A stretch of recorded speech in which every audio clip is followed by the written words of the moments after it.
ندیم ملک صاحب، یہ آگاہ کیجیے گا کہ نئے چیئرمین ایف بی آر کی تعیناتی کا اعلان کیا ہے وزیر اعظم عمران خان نے. شبر زیدی کو انہوں نے کہا ہے کہ نیا چیئرمین ایف بی آر تعینات کیا گیا ہے. کیسے دیکھ رہے ہیں ان کو بطور نئے چیئرمین ایف بی آر؟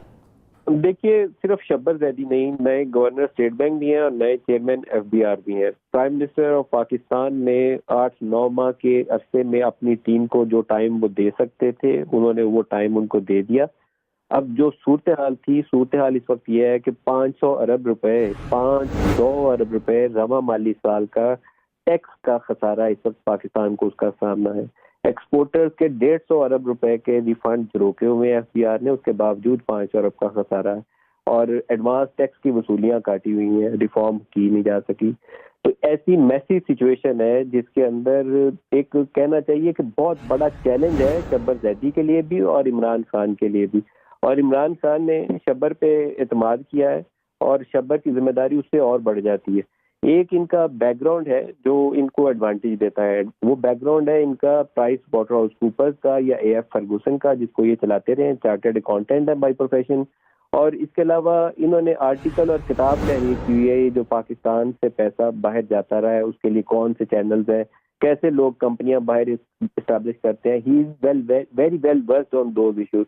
تو اب یہ شبر زیدی کو کچھ کمال کر کے دکھانا پڑے گا. 500 ارب کا ٹیکس شارٹ فال تو وہ شاید راتوں رات پورا نہیں کر سکتے، لیکن کچھ ان کو ایسی ریفارمز پلان کرنی پڑیں گی جو اس سسٹم کے اندر پوٹینشیل موجود ہے، لیکن سسٹم کی براڈ بیسنگ نہ ہونے کے سبب آج تک پاکستان وہ ٹیکس اکٹھا نہیں کر پایا. اس میں عمران خان کی بدنیتی کا دخل نہیں ہے. میں آن ایئر بھی اس چیز کو کہتا ہوں کہ عمران خان کی ایک انٹینٹ تھی اور وہ کہتے تھے کہ میں آؤں گا تو میں ٹیکس ریونیو ڈبل کروں گا، کیونکہ لوگوں کو آپ اعتبار کریں اور ان کو وہ موقع دیں تو وہ ٹیکس پے کریں گے. لیکن ان کی جو ٹیم تھی اس کی نالائکی کے سبب یہ کیوٹک سین پیدا ہو گیا، جس میں ایک طرف آپ کی ٹیکس ریونیو میں میسو شارٹیجز آ گئی، آپ کی فسکل ڈیفیسٹ بیلون کر گئی، ایکسپورٹ فیل ہو گئی، ایکسپورٹ آپ کی بڑھ نہیں پائی.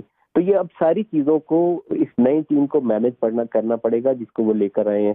2 بڑے کلیدی ہوتے ہیں، ایک چیئرمین ایف بی آر کا اور دوسرا اسٹیٹ بینک آف پاکستان کے نئے گورنر کا. میں اسٹیٹ بینک کے نئے گورنر کی بیک گراؤنڈ سے بہت زیادہ واقف نہیں ہوں، لیکن جن ملکوں میں وہ کام کر کے آئے ہیں انٹرنیشنل مانیٹری فنڈ کے بہاف کے اوپر، تو وہاں سے اگر میں دیکھوں تو ایک ان کا ایجوکیشنل بیک گراؤنڈ بھی دیکھیں تو یہ نظر آتا ہے کہ ان کا ایکسپوجر موجود ہے اور وہ تھاٹ پروسیس ان کا زیادہ تر وہ وہی ہوگا جو ایک standard recipe international monetary fund دنیا کے کسی بھی ڈیولپنگ کنٹری میں جس کو بیلنس آف پیمنٹ کی ڈیفیکلٹیز ہو اس میں جا کے استعمال کرتی ہے. تو یہاں ایک کوآرڈینیٹڈ اپروچ کی ضرورت پڑے گی، جہاں شبر بیٹھے ہوں، ایک طرف نئے گورنر بیٹھے ہوں.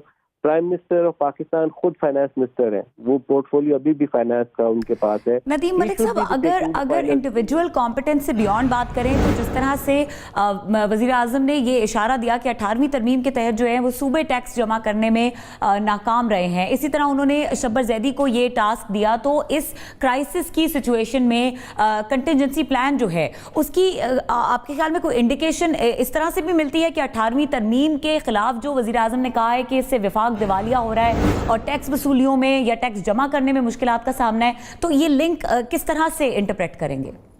دیکھیے، 2 چیزوں کو عام طور پر پورا پاکستان کنفیوز کرتا ہے، جس میں وزیر اعظم صاحب خود بھی شامل ہیں. ایک ایشو ہے پاکستان میں اس وقت این ایف سی ایوارڈ جو چل رہا ہے، اس میں صوبوں کو وسائل بہت زیادہ تقسیم ہو جاتے ہیں. It has nothing to do with 18th amendment. 18th amendment میں ہم نے صوبوں کو بہت زیادہ اختیارات دیے ہیں، اس میں ریونیو موبلائزیشن کے بھی اختیارات دیے ہیں، بہت ساری منسٹریز ہم نے ٹرانسفر کر دی ہیں. ایک ایشو جو سامنے آتا ہے وہ یہ ہے کہ اس میں ایجوکیشن کیا فیڈرل سبجیکٹ رہنا چاہیے یا نہیں رہنا چاہیے. اس طرح کے 1-2 اور ایشوز ہیں جس کے اوپر ڈسکشن ہوتی ہے. لیکن این ایف سی ایوارڈ ایک ٹوٹلی انڈیپینڈنٹ ایشو ہے جس کا اس سے کوئی تعلق نہیں ہے، تو اس کو میس اپ نہیں کرنا چاہیے 18ویں ترمیم کے ساتھ. 18ویں ترمیم ایک علیحدہ سے معاملہ ہے اور اس کو بہت زیادہ چھیڑخانی کی ضرورت نہیں ہے. اس کو فائن ٹیون کیا جا سکتا ہے، فردر امپروو کیا جا سکتا ہے کہ ایجوکیشن کے اندر اگر فیڈرل لیول کے اوپر یونیفارمٹی آف کورس آپ نے کرنی ہے، تمام بچوں کو یکساں مواقع دینے ہیں، تو اس کے لیے وفاق کیا کرنا چاہیے وہ آپ اس کو فردر امپروو کر لیں. لیکن N F C award is a separate issue. یہاں ریونیو موبلائزیشن میں صوبے کا کام ہے، یہ بات شک و شبے سے بالاتر ہے. اس کے لیے ان کی کیپیسٹی بلڈنگ کی ضرورت ہے، یہ بھی بات بالکل درست ہے. وفاق کو اپنا رول ادا کرنا ہے، پہلے تو اپنا نظام ریفارم کریں. ان کا اس سال کا جو ٹیکس ٹارگیٹ تھا 4398 بلین تھا، 4398 ارب روپے اکٹھے کرنے تھے. موسٹ لائکلی 500 ارب کی شارٹیجز کا سامنا ہے. تو جس کا مطلب یہ ہوگا کہ اتنے مسائل صوبوں میں بھی کم ٹرانسفر ہوں گے, اتنا وفاق کا خسارہ بھی اوپر جائے گا, اتنا ترقیاتی اسکیم وفاق کی بھی کم ہوگی, اتنی صوبوں کی بھی کم ہوگی. تو یہ میں کہہ رہا ہوں کہ یہ جو 6 ہفتے کا وقت ہے نئے بجٹ میں آنے سے پہلے, بجٹ میں آپ انہیں کچھ مؤخر کرنا پڑے گا کیونکہ ٹیم ساری نئی ہو گئی ہے. تو پرائم منسٹر آف پاکستان کو لیڈ رول میں بیٹھنا پڑے گا, دنیا کے سارے کام چھوڑ دیں.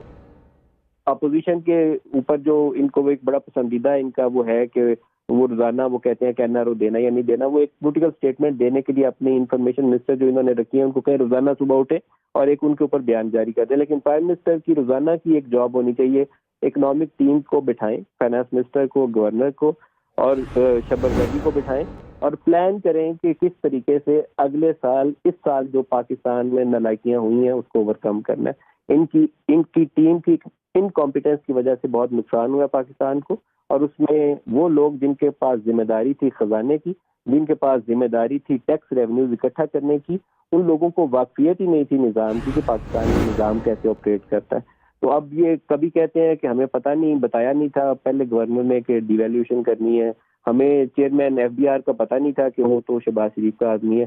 یہ تو مطلب ٹوٹل ایسی چیزیں ہیں کہ جن کو لیم ایکسکیوز بھی کہنا, شاید لیم ایکسکیوز کے ساتھ بھی جاتے ہیں, اس سے بھی زیادہ بری چیزیں ہیں. مطلب یہ پوری دنیا جہان کو پتا تھا کہ یہ دونوں آفیسر وہ ہیں جو اچھے گڈ کمپیٹنٹ آفیسر تھے, پی ایم ایل این سے ایسوسیٹڈ اس لیے تھے کہ پنجاب حکومت میں انہوں نے کلیدی کردار ادا کیا تھا. طارق باجوہ صاحب نے 2013 کے الیکشن سے پہلے, ان اچھے آفیسر تھے فائنانس میں, وہاں بھی اچھا کام کر رہے تھے, ان کو ایف بی آر میں لگایا گیا, ایف بی آر میں he did a good job, tax revenue double ہوا, ان کو وہ ایس بی پی میں لے گئے. ہو سکتا ہے اسٹیٹ بینک آف پاکستان ان کے لیے طارق باجوہ کے لیے مناسب جگہ نہ ہو, تو ان کو کہتے آتے ساتھ ہی پاکستان تحریک انصاف کی حکومت کہتی کہ آپ یہ جگہ چھوڑیے, ہمیں تو نئے آفیسر کو لگانا ہے. اسی طریقے سے جہانگیر صاحب وہ تھے جنہوں نے 56 کمپنیاں بنائی تھی پنجاب میں. یہ ایک نیا ماڈل تھا پبلک پرائیویٹ پارٹنرشپ کا. اگر پاکستان تحریک انصاف سمجھتی تھی کہ جہانگیر صاحب یہاں فٹ نہیں ہیں, یہ تو پی ایم ایل این والے ہیں, تو ان کو آتے ساتھ کہتے بھائی جی کہ آپ تو یہاں فٹ نہیں ہیں, آپ چھوڑ دیجیے. ایکسکیوزز کی تو وہ ٹائم ہی گزر گیا, but they have found 2 different new people, اور ان کا ایک بڑا اچھا پروفیشنل بیک گراؤنڈ ہے, شبر کا بھی اور دوسرے کا انٹرنیشنل مانیٹری فنڈ کے ساتھ. ٹھیک ہے, ندیم ملک صاحب کا یہ کہنا تھا کہ وزیر اعظم اور ان کی ٹیم کی جانب سے ایک مربوط حکمت عملی کا ہونا بہت ضروری ہے معاشی طور پر خاص طور پہ. بہت شکریہ ندیم ملک صاحب ہمارے ساتھ موجود تھے.